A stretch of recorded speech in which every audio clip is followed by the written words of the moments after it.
cô đi nè cô nó mới hia cái cháu á nó hia cái cháu cái nè hia cái cháu năng nằm hỏi năng đây là bánh ạ bà tiêu hao bên đây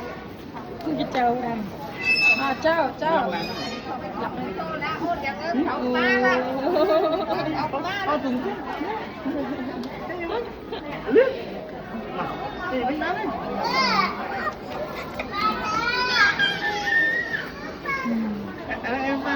Elephant. Tên lực mới hụt cún lực mới hụt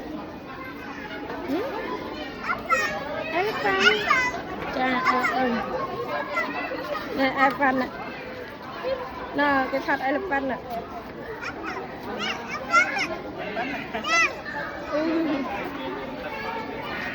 nên đã